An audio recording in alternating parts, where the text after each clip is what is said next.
Assalamualaikum warahmatullahi wabarakatuh. Hai Sobat Hebat Masa Surba, kembali lagi di kanal YouTube MTS Surya Buana bersama saya Ibu Emi. Baik anak-anak, hari ini kita akan belajar tentang pembahasan soal PTS ganjil ya. Karena materi bab suhu ini sudah cukup. Kemarin terakhir yaitu manfaat dan kerugian pemuaian, seperti itu. Itu adalah video pembelajaran yang terakhir di bab suhu.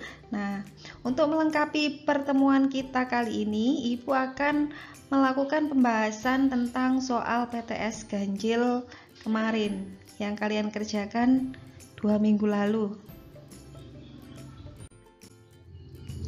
Baik anak-anak, yang pertama ada soal yang berbunyi seperti ini. Suhu suatu zat itu menyatakan apa? Seperti itu ya. Nah, jadi soal yang pertama itu tentang suhu. Di sini Ibu sudah tuliskan jawabannya. Ibu kasih warna merah, bahwa suhu adalah tingkat panas atau dinginnya suatu zat. Nah, seperti itu. Adapun satuan dari suhu itu apa anak-anak? Nah, satuannya secara satuan internasional ya, yaitu Kelvin. Nah, seperti itu. Tapi ada pula satuan Celcius, Reaumur, dan Fahrenheit. Nah, baik anak-anak, untuk yang kedua, alat untuk mengukur suhu adalah, nah di sini Ibu akan menampilkan. Ibu memberi jawaban ada barometer, lalu termometer, anemometer, dan manometer. Nah, di sini yang benar Ibu kasih warna merah yaitu termometer. Baik, pertama-tama kita bahas barometer. Barometer itu alat untuk mengukur apa? Nah, gambar barometer itu seperti ini ya. Sudah tampil di layar. Barometer itu sebagai alat untuk mengukur besar tekanan. Nah, tekanan di udara yang terbuka anak-anak. Kemudian anemometer. Anemometer ini digunakan untuk mengukur kecepatan angin. Gambar anemometer itu seperti demikian ya, yang muncul. Kemudian ada manometer. Manometer itu alat untuk mengukur tekanan udara. Tapi tekanan udara itu pada ruangan yang tertutup. Nah, gambar manometer itu seperti itu anak-anak, yang paling atas. Baik, selanjutnya ada soal seperti ini. Salah satu keuntungan alkohol sebagai pengisi termometer adalah, nah, alkohol keuntungannya yang paling benar yaitu yang Do dapat mengukur suhu yang sangat rendah. Itu adalah salah satu keuntungan alkohol. Selain itu, alkohol juga keuntungannya harganya murah anak-anak, dibandingkan dengan raksa loh ya. Kalau raksa itu harganya mahal, tapi kalau alkohol harganya murah. Itu kalau keuntungannya. Kalau kelemahannya zat pengisi termometer alkohol, yaitu alkohol tidak berwarna, makanya harus diwarnai dengan warna merah, dan alkohol ini biasanya membasahi dinding kaca. Nah, seperti itu ya. Next, sifat raksa yang sangat baik digunakan untuk mengisi termometer kecuali. Nah, sifat raksa yang baik-baik ya. Kecuali yang mana? Nah, jawabannya yang B. Raksa dapat membasahi dinding tabung. Ini salah ya. Yang dapat membasahi dinding tabung itu alkohol, bukan raksa. Malah raksa itu dia sifat atau kelebihannya dia itu tidak membasahi dinding tabung. Sifat raksa, kelebihan yang lain yaitu pemuaiannya teratur. Raksa ini dia mengkilat. Kalau mengkilat berarti mudah dilihat. Dan raksa ini juga mempunyai kelebihan panasnya itu merata anak-anak, sehingga menunjukkan suhu yang sangat cepat dan tepat. Pemuaiannya itu stabil, seperti itu ya. Selanjutnya, ada soal aplikasi seperti ini. Suhu suatu zat diukur menggunakan termometer Fahrenheit menunjukkan angka 140 derajat Fahrenheit. Jika suhu tersebut diukur menggunakan termometer Reaumur, maka akan menunjukkan angka berapa derajat Reaumur.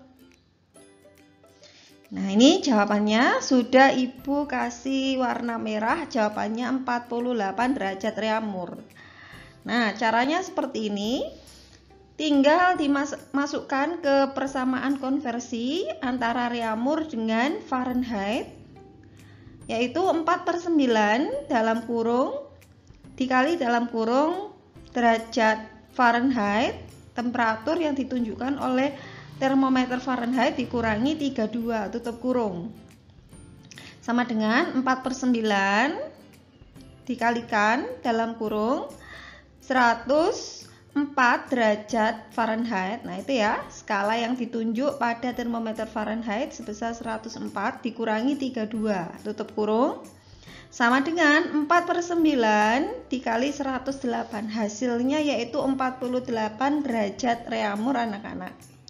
Sangat jelas ya. Baik, selanjutnya ada soal aplikasi seperti ini. Ini masuk pemuaian ya.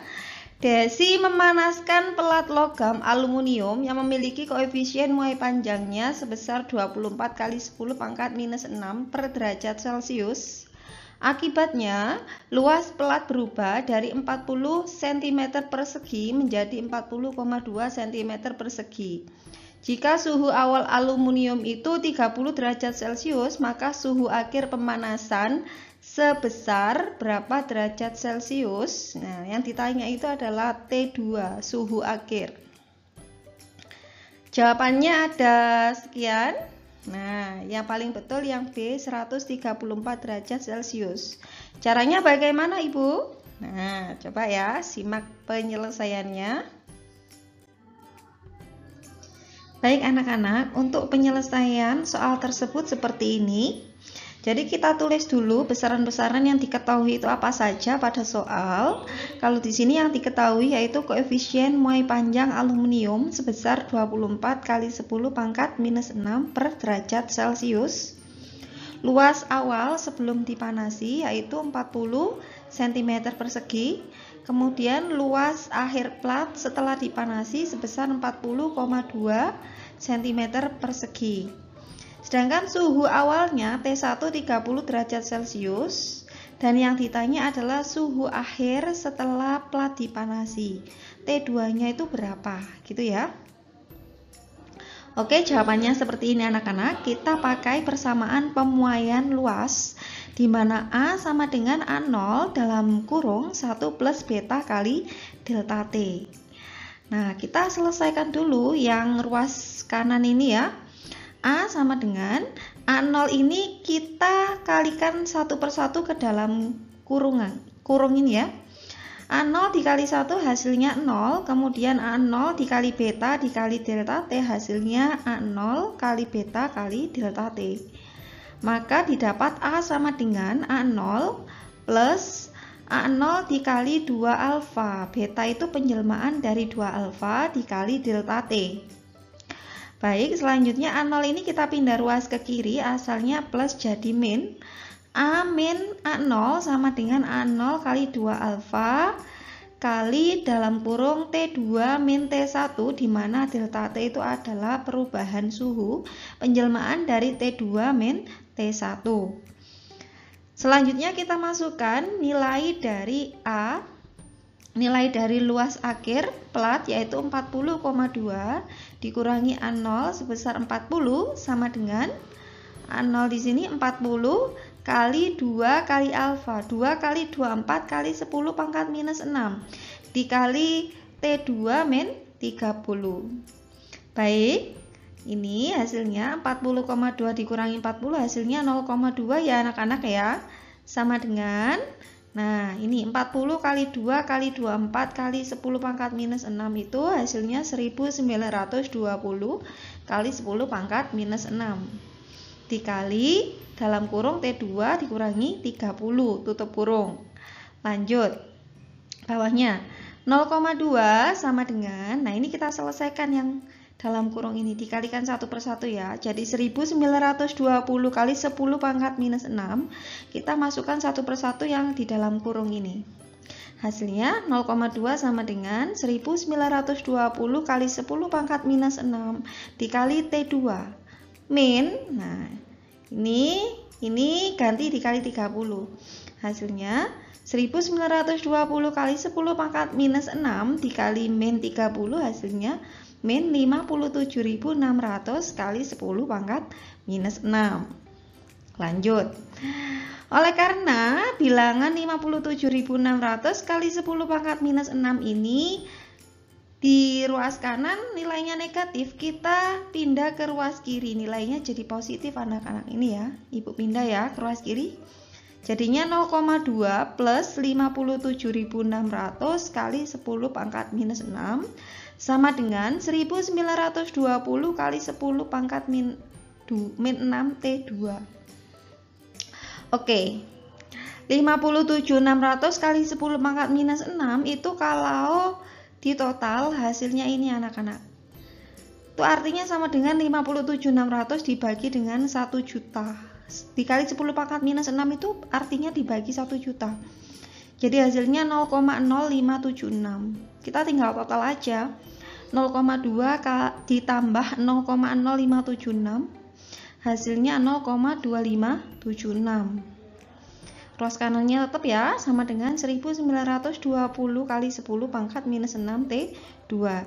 Dari sini kita dapatkan hasilnya T2 untuk T akhirnya sebesar 134 derajat Celcius. Jadi benar jawabannya tadi B ya, sesuai dengan pembahasan di sini, yaitu sebesar 134 derajat Celcius.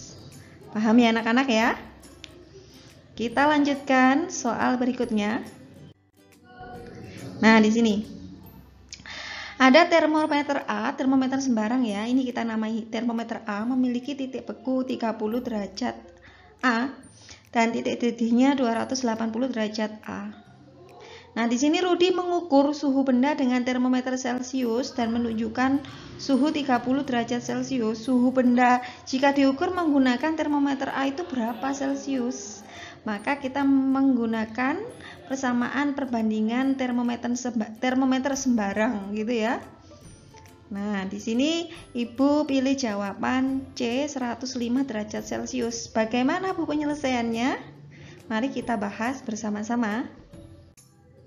Nah, pembahasannya yaitu untuk mengkonversi satuan suhu bisa dipakai perbandingan sebagai berikut anak-anak, di mana derajat Celcius dibanding dalam kurung derajat Fahrenheit min 30 tutup kurung dibanding dengan derajat Reaumur dibanding dengan dalam kurung K min 273. Nah, itu sama dengan 5 banding 9 banding 4 banding 5. Dan untuk skala sembarang yang lain bisa dipakai perbandingan sebagai berikut. Nah, ini yang mau kita pakai anak-anak.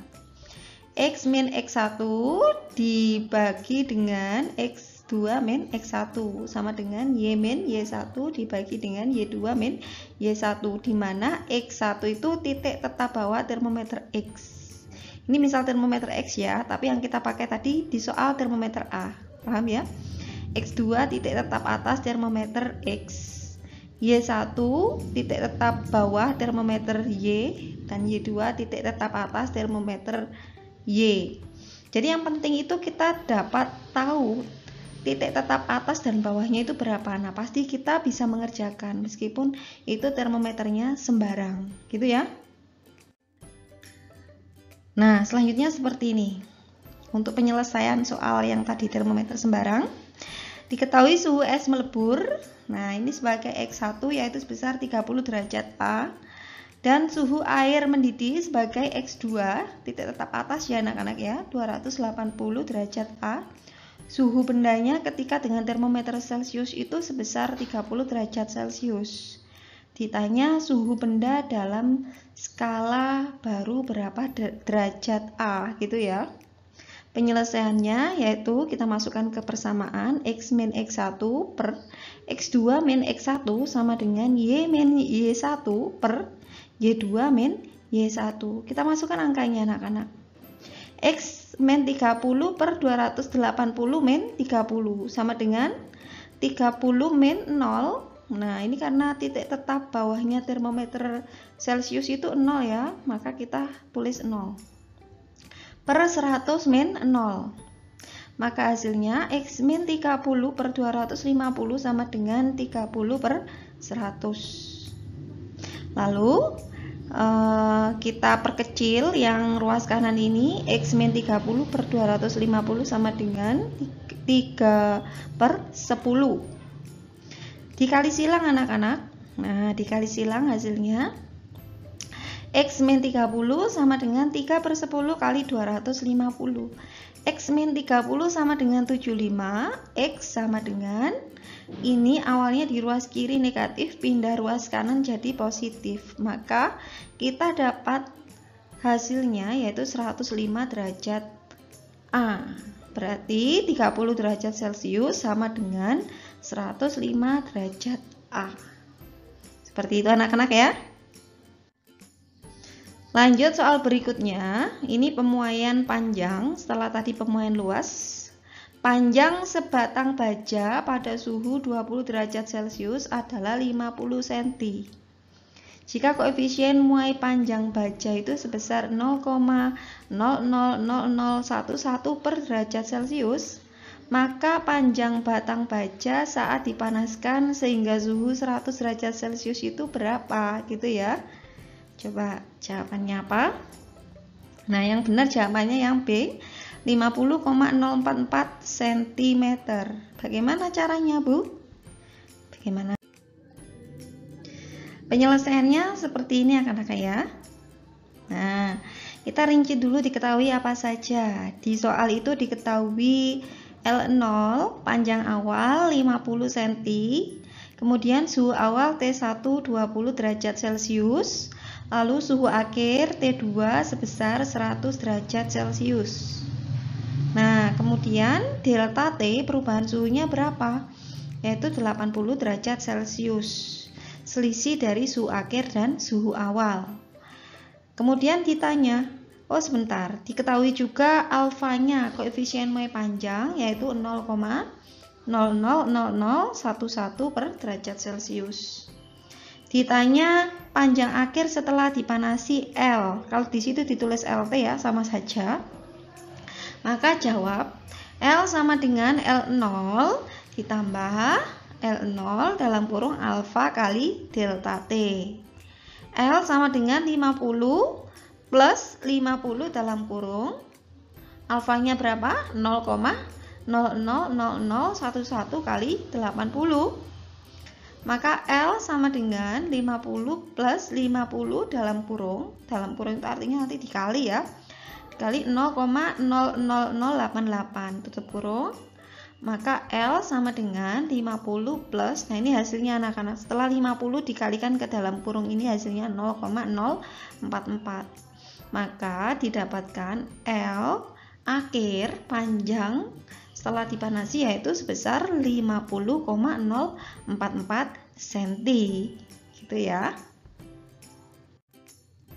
Nah, soal selanjutnya yaitu perhatikan tabel berikut. Jadi ini ada tabel anak-anak. Nah, tabelnya seperti ini. Ada logam jenisnya tembaga, aluminium, besi, dan baja. Masing-masing punya koefisien seperti pada tabel ya. Kalau kita lihat koefisien muai panjang yang terbesar yang mana? Yang paling besar ya yang 27 ya. 27 kali 10 pangkat minus 6 itu aluminium. Lalu yang kedua yaitu tembaga. Yang ketiga besi. Dan urutan yang terakhir yaitu baja. Kalau diurut dari koefisien muai panjang yang terbesar loh ya. Maka pertanyaannya, 4 logam pada tabel memiliki panjang yang sama dan dipanaskan pada suhu yang sama. Urutan panjang logam dari ukuran yang terpanjang setelah dipanaskan. Jadi setelah dipanaskan, maka yang akan cepat memuai, yang akan cepat memanjang itu yang mempunyai nilai alfa yang paling besar. Jadi urut nanti ya. Jadi yang memiliki koefisien muai panjang yang paling besar. Yang mana urutannya? Nah, coba Ibu tampilkan jawabannya. Yang Ibu kasih warna merah yaitu yang C. Jadi dari 2, lalu 1, 3, dan 4. Jadi urutannya yang koefisien Y panjang paling besar yaitu dimulai dari aluminium, tembaga, besi, dan terakhir baja. Seperti itu ya. Ibu harap semuanya mengerti dengan penjelasan dari Ibu. Sekian dari Ibu, kita lanjutkan lagi video pembelajaran berikutnya. Kita bertemu di bab yang baru untuk pertemuan berikutnya. Terima kasih atas perhatiannya. Sampai jumpa lagi. Wassalamualaikum warahmatullahi wabarakatuh.